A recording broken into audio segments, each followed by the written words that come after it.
बच्चों, तो कल हमने आपको संयुक्त नेत्र के बारे में, हम लोग किसके बारे में जान रहे थे?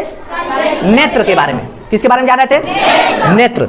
नेत्र हमारी एक संवेदी अंग है, जिसमें हमने ये कल एक छोटा सा ही वीडियो बनाया था, जिसमें हमने ये बताया कि हमारी धरती पर जीवों को दो तरह की आंखें दी गई हैं और इन जीवों को उनके आंखों के आधार पर दो रूपों में हम देखते हैं। पहला जो उनकी आंखें हैं, संयुक्त नेत्र प्राप्त करने वाले कुछ जीव हैं।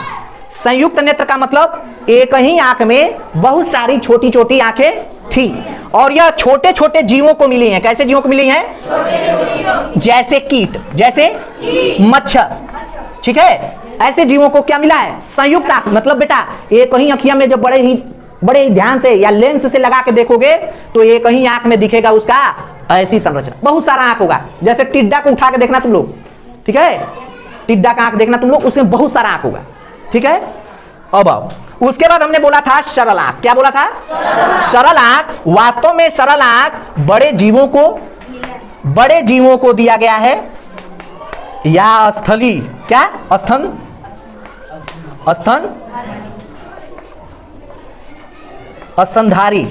स्तनधारी क्या होते हैं? जिनके शरीर पे बाल होना चाहिए और कान, क्या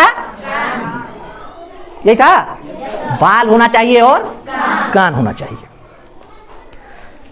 और पक्षी उभयचर जीव। उभयचर का मतलब कौन बताएगा?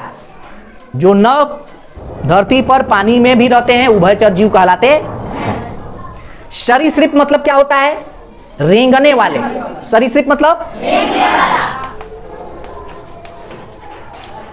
यह रेंगने वाले जीव होते हैं। क्या होते हैं? सरीसृप जीवों को भी क्या दिया है? सरल आंखें। क्या दिया है? तो ये हमने कल जाना था। प्रश्न ये अब उठता है कि ये बताइए कि बेटा ये आंखें दी गई हैं, तो इन आंखों में किस जीव की आंखें सही हैं आपके हिसाब से? हमने एडवांटेज बता दिया। यह किसी भी वस्तु को देखता है तो हर आंख का हर एक हिस्सा एक विशेष क्षेत्र का ही फोटो तैयार करता है और उसके दिमाग में संरचना भेजता है, ठीक है। अगर मान लो इस आंख का ये हिस्सा खराब हो गया, कोई बदमाश बच्चा उसके खेलने के चक्कर में उसके आंख का कहा कि आओ एक हिस्सा फोड़ देते हैं, तो अब क्या होगा? इतना हिस्सा उसके दिमाग में बनेगा ही नहीं। समझ में आया मैं क्या कह रहा हूं? संयुक्त आंख का एडवांटेज क्या हो गया? अगर उसका एक आंख नहीं रहेगा तो भी वो देख सकता है, ठीक है। दो आंख नहीं रहेगा तो भी देख सकता है। लेकिन डिसएडवांटेज क्या हो गया? उसकी नकारात्मकता क्या हो गई? देखेगा लेकिन उस वस्तु का वह विशेष क्षेत्र नहीं देख पाएगा जो उस क्षेत्र को देखने की क्षमता केवल इस आंख में थी। मतलब ये पूरा फोटो बनेगा, इतना दूरिया ब्लैंक हो जाएगा दिमाग में। किसमें? समझ में आया? लेकिन अगर इसकी एक आंख फूट भी जाती है तो काम चलेगा। लेकिन यहां पर आओ, सरल नेत्र में हम क्या देखते हैं? क्या हो गया जी? सरल नेत्र में हम क्या देखते हैं कि अगर एक आंख फूट गई तो क्या होगा? इस आंख से तुम पूरे शरीर का चित्र देख सकते हो। याद रखना, हम दोनों आंख से केवल एक बार में एक ही वस्तु देखते हैं। अगर हमारी एक आंख नहीं रहती है तो थोड़ी दृष्टि हमारी कमजोर हो सकती है, थोड़ा प्रकाश हमारा कमजोर हो सकता है, लेकिन देखेंगे उतना ही, देखेंगे और दोनों आंख से ब्राइटनेस क्लियर हो जाती है। लेकिन एक बार में अगर हम देखें तो तुम्हारा एक ही आंख देख सकते हैं। तुम लोग देख के देखो, हमारी दोनों आंख को नहीं, एक वाले आंख से इधर वाला आंख देखेंगे, एक वाले आंख से इधर वाला आंख देखेंगे। देखो तो हो पा रहा है संभव? मिला के देखो तो एक बार में एक ही जगह देख सकते हो। लेकिन ये जीव क्या कर सकते हैं? चारों ओर देख सकते हैं। समझ में आया? तो ये बात जानते थे नहीं ना? देख रहे हो, लेकिन ये बात ऐसे समझ में आई। सरल आंखों की ये क्वालिटी है और डिसएडवांटेज भी है कि क्या है? एक आंख नहीं रहेगा तो भी हमारा काम चल जाएगा, लेकिन इसमें अगर एक आंख नहीं रहा तो काम चल रहा है, लेकिन बड़ी समस्या में है बेचारा कीट।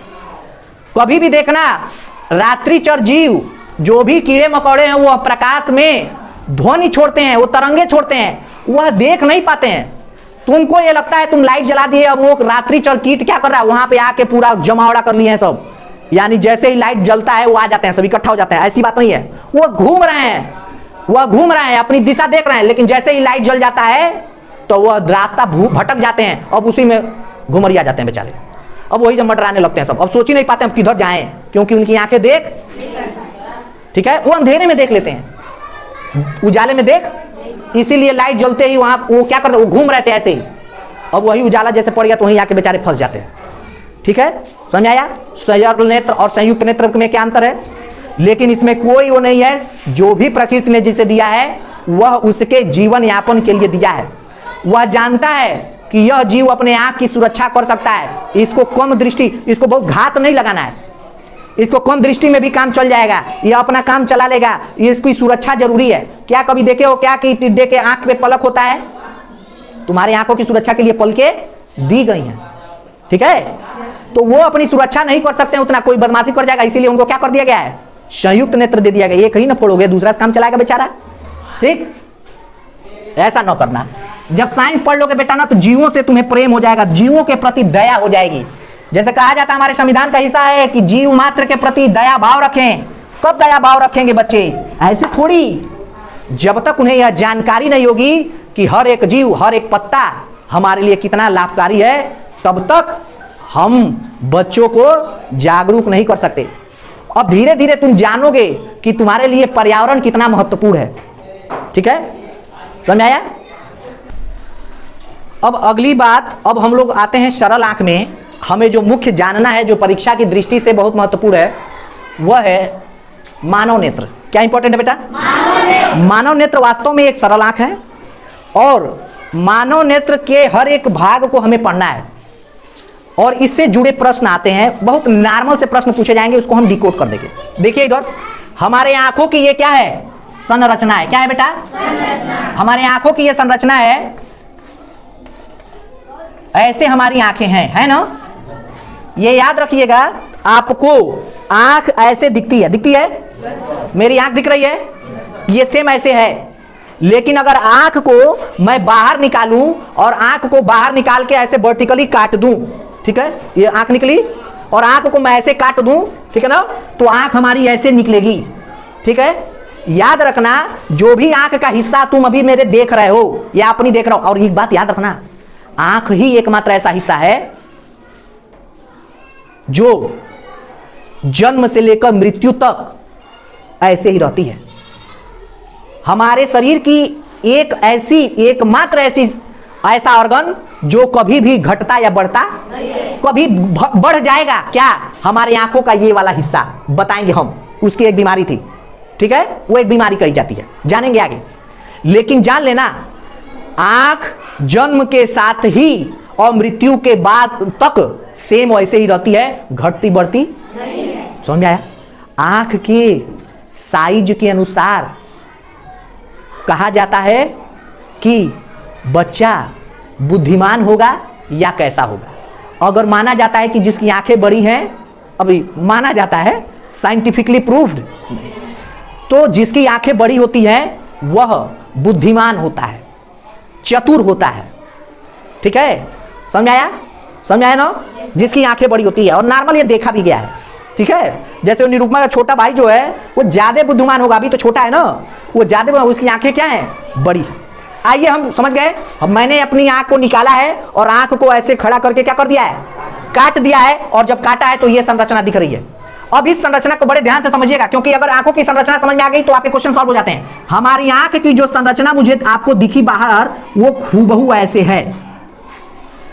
ठीक है बेटा, ऐसे है। अब ये जो आगे वाला हिस्सा है ये थोड़ा उभरा हुआ है। आप अपनी आंखों को हाथ से तो नहीं टच कर पाएंगे, लेकिन आप पलकों के भीतर ही पलके दबा के ही ऐसे चेक करिए, आपका आगे वाला हिस्सा उभरा हुआ है।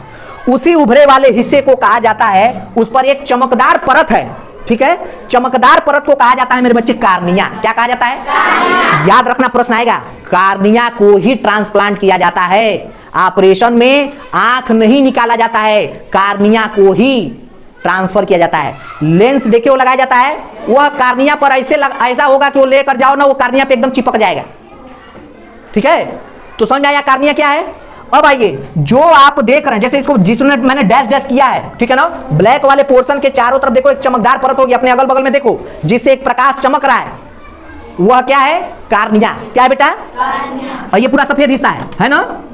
अब देखो इसके बाद तुम देख रहे होगे बीचों बीच में एक गोलानुमा संरचना होगा छोटा सा, उस गोलानुमा संरचना को प्यूपिल कहते हैं। क्या कहते हैं? प्यूपिल कहते हैं। अब देखो उस प्यूपिल में देखोगे तो उसी से प्रकाश भीतर जाता है।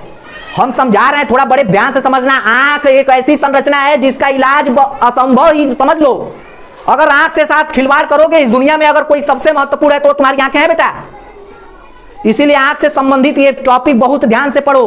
कैसे विकसित होगा, कैसे ये बहुत अच्छा रहेगा, कैसे ये न खराब हो, ये जब आंख की संरचना जानोगे, जब उसके बारे में पूरा विज्ञान से समझोगे तब होगा। ठीक है। अब उसके अगल बगल जो हम देख रहे हैं सेंटर में प्यूपिल्स है।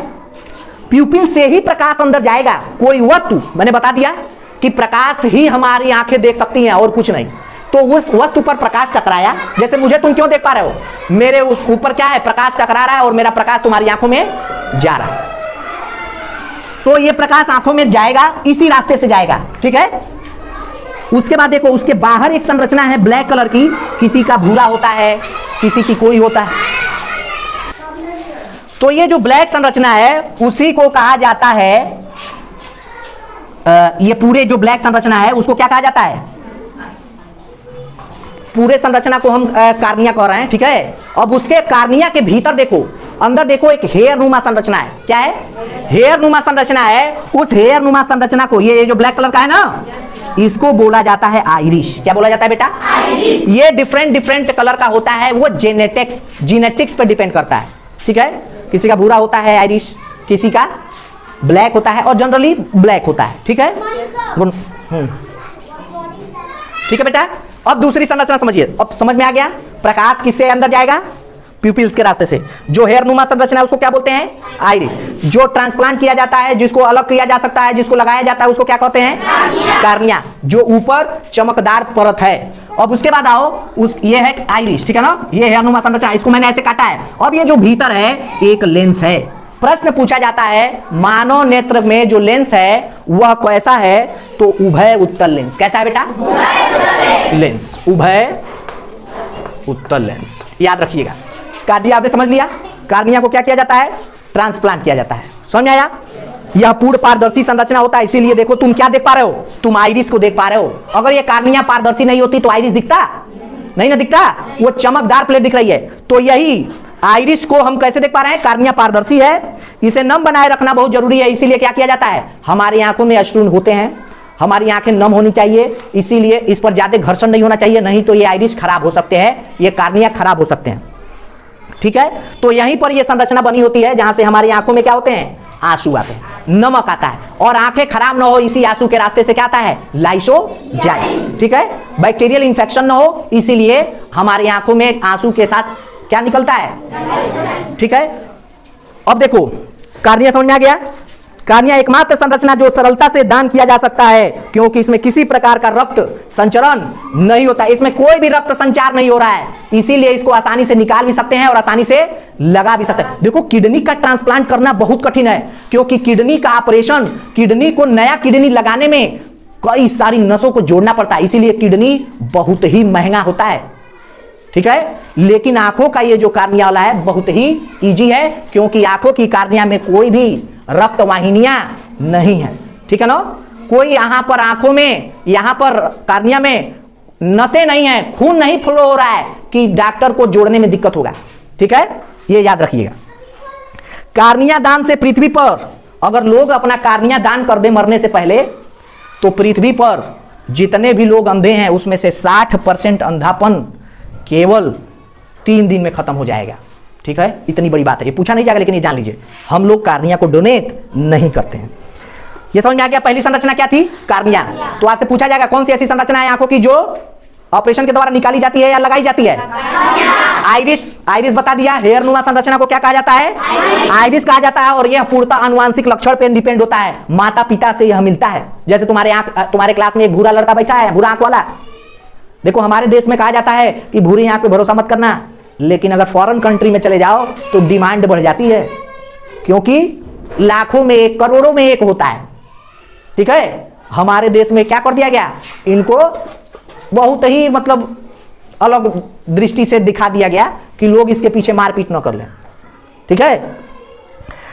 कार्य क्या है? प्रकाश की मात्रा को नियंत्रित करता है। कैसे करता है समझिएगा, थोड़ा बहुत इंपॉर्टेंट है। देखो बेटा, आइरिस जो होता है वह आइरिस हमने बता दिया कि प्यूपिल्स के रास्ते से कोई प्रकाश भीतर जाएगी। अब यह प्रकाश अगर बहुत तीव्र है तो क्या होगा? यह आइरिस क्या करेगा?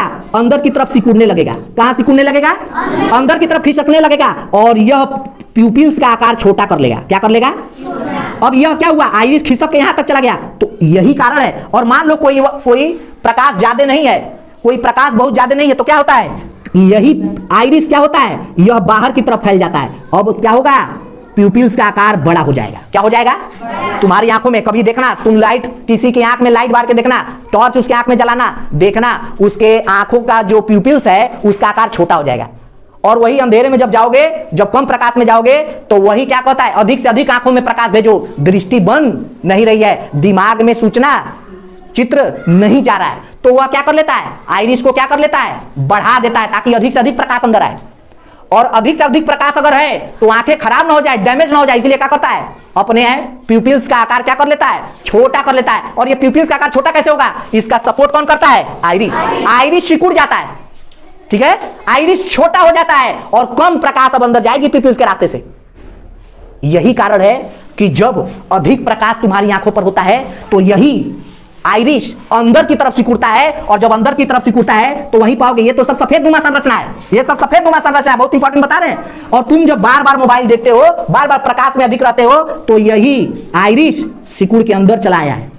बार बार तुम्हें अधिक प्रकाश में रहने के कारण यही आइरिस अंदर आ गया है, प्यूपिल्स का साइज छोटा होने के कारण, क्योंकि तुम बहुत ज्यादा प्रकाश देख रहे थे। अब देखोगे कि इधर थोड़ा ब्लैक और थोड़ा व्हाइट होता है, और वहीं आंखें खराब होने की संकेत है।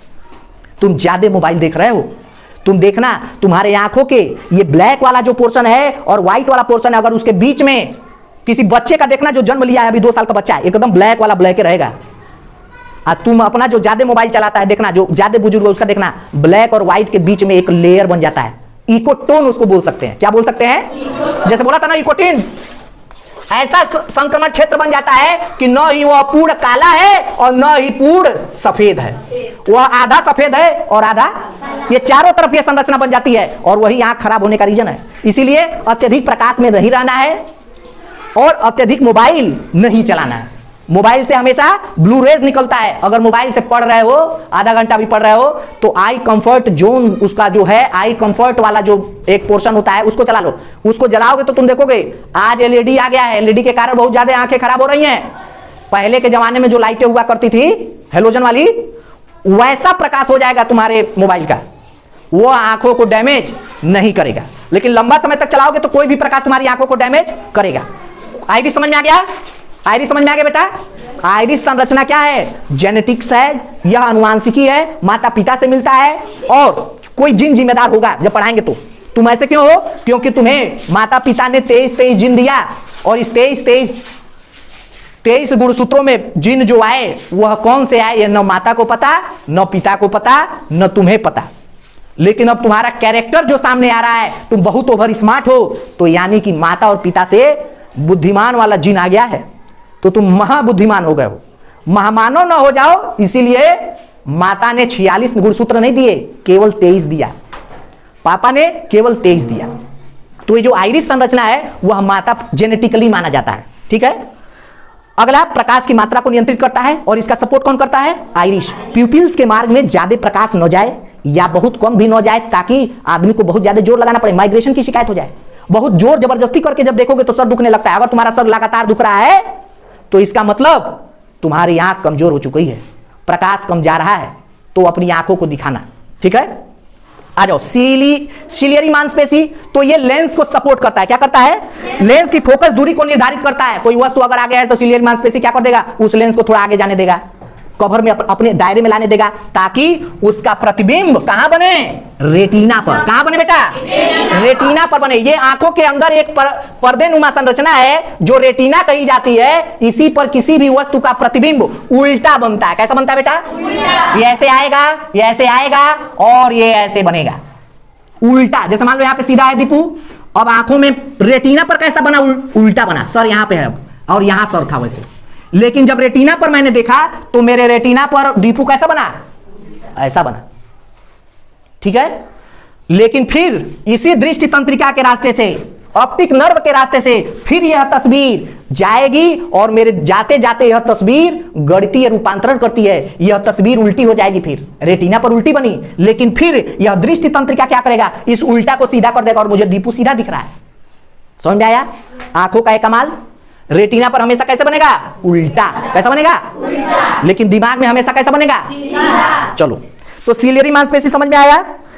यह जब यह मांसपेशी नजदीक होती है तो वस्तु को देखने में बहुत तनाव होता है, ठीक है। जैसे कोई चीज तुम्हारे पास में कर दे तो देखो ना, अब लेंस को क्या कर रहा है, सिलियरी मांसपेशी लेंस को दबा रहा है, अब दबा रहा है तो तुम्हारी आंखें दर्द होने लग रही है, ठीक है। और यही जब खुले आसमान में देखते हो तो सिलियरी मांसपेशी रिलैक्स हो जाती है। इसीलिए कहा जाता है कि कभी सुबह शाम हमेशा जब भी समय मिले आसमान की तरफ देख लेना, जब प्रकाश न हो जाए, ठीक है। इससे क्या होगा, सिलियरी मांसपेशी को रिलैक्सेशन मिलेगा और तुम्हारा आइरिस सही रहेगा और पिपिल्स के रास्ते से अत्यधिक प्रकाश जाएगा। जब बच्चा पैदा हो, जब बच्चे छोटे हो तो उन्हें हमेशा खुले मैदान में भेजिए, कमरे में मत रखिए, क्योंकि हमारी दूरदृष्टि जन्म के शुरुआती समय में विकसित होती है। अगर दूरदृष्टि में बच्चे को आपने कमरे में बंद रखा, मोबाइल तक सीमित रख दिया, तो दूरदृष्टि विकसित नहीं हो पाएगी, फिर बच्चा कभी बाहर जाएगा तो दूर की वस्तु देख ही नहीं पाएगा। इसीलिए बच्चे को शुरू में मैदान में ले जाइए, खेल के मैदान में ले जाइए, आसमान दिखाइए, ताकि उसकी लेंस, उसके अंदर का जो लेंस है, उसकी सिलियरी मांसपेशी है, वह लेंस को फिट कर ले कि दूरी इतना है, आसमान से अधिक दूरी कुछ है नहीं ना अब इस धरती पर तुम्हारे लिए, नहीं ना है। अब यहां धरती से जा कहां रहे हो तुम? नहीं जा रहे हो, एलन मस्क थोड़ी हो। तो क्या है, एक खुले आसमान को देखो ताकि तुम्हारी सिलियरी मांसपेशी और लेंस के बीच एक अच्छा कम्युनिकेशन बैठ जाए, सेटलमेंट हो जाए कि हमें इतना दूर तक देखना है। और मान लो हम आसमान की तरफ नहीं देख रहे, जंगल की तरफ देख रहे हैं। अब क्या हो गया, पहले लोग जंगल की तरफ देखते थे तो क्या होता था, लगता था कि जैसे जंगलों को पहाड़ आसमान छू रहा है, लेकिन अब घर बन गया तो इसके उधर देखना ही नहीं है। अब बच्चों को हम लोग अगर कमरे में रखेंगे तो क्या होगा, वह यही जानेगा, इसकी वो तो जान ही रहा है कि दुनिया बहुत बड़ी है, लेकिन उसकी आंखें क्या जान रही हैं, दुनिया वहीं तक है। मोबाइल यहीं तक कर दिया तो क्या होगा, दुनिया यहीं तक है। अब उसकी दूरदृष्टि विकसित नहीं हो पाई, अब जब वो बाहर जाएगा तो देख ही नहीं पाएगा, ठीक है। तो हमेशा खुले मैदान में जाओ, खेलो, ताकि तुम्हारी आंखें अपने आप को पूर्ण रूप से विकसित कर लें। यह कम उम्र में ही होता है, 6-7 साल की उम्र में तक आते आते आंखें पूर्ण रूप से विकसित हो जाती हैं। वह जान जाती हैं कि दुनिया का सच क्या है, क्या दूरी है, क्या नजदीकी है, और तुम जो गलती करोगे उसका परिणाम भुगतना पड़ेगा, जैसे चश्मा, ठीक है। कोई दिक्कत? तो सिलियरी मांसपेशी समझ में आया? सिलियरी मांसपेशी क्या करता है, एडजस्टमेंट का काम करता है। और इसी सिलियरी मांसपेशी और लेंस के एडजस्टमेंट के लिए हमें क्या करना चाहिए, बच्चों को बाहर भेजना चाहिए। हमने बता दिया निकट दृष्टि सबसे पहले विकसित होता है कि दूर दृष्टि, दूर दृष्टि पहले विकसित होता है। इसीलिए मेरे बच्चों जब छोटे हो तो बाहर खेलो, कमरे में नहीं। समझ में आया?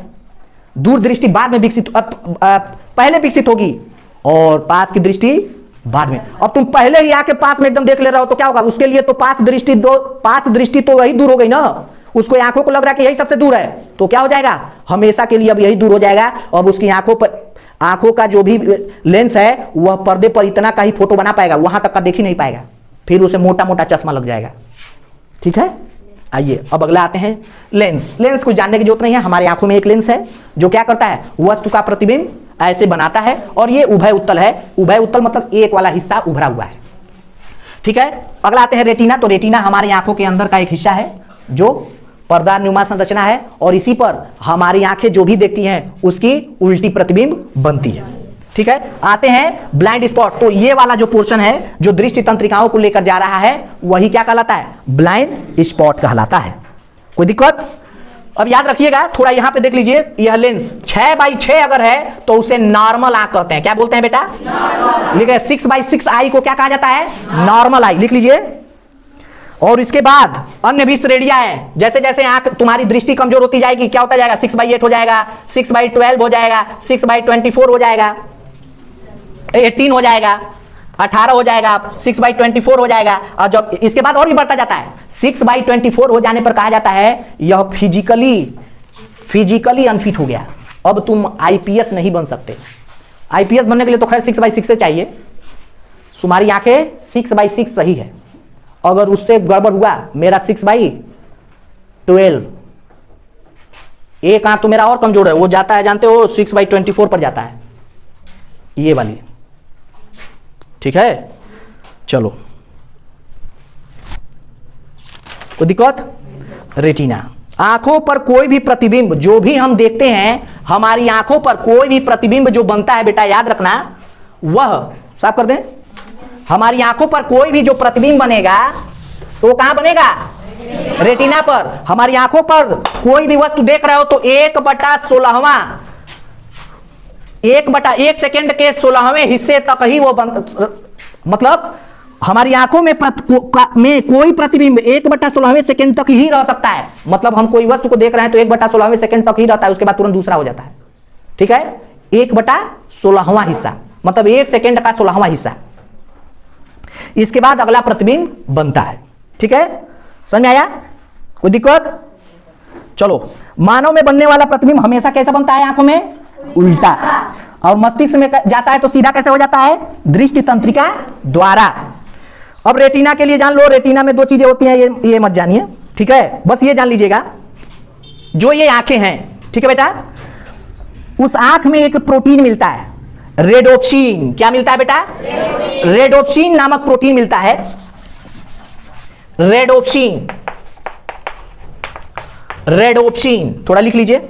हमारी आंखों में एक प्रकार का प्रोटीन है रेडोप्सिन।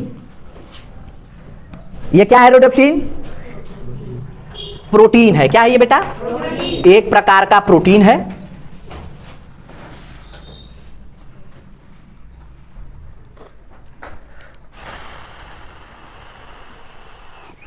जो रेटिनिन और ओसिन से बना है। ठीक है, रेटिनिन और ऑप्सिन से बना है, और यही रेटिनिन, ऑप्सिन, यही रेटिनिन विटामिन, इसी रेटिनिन के लिए विटामिन ए की आवश्यकता होती है, और यही जब विटामिन ए कम हो जाता है तो यही रेटिनिन क्या हो जाता है? कार्य नहीं करता है और तुम्हें रतौंधी हो जाती है।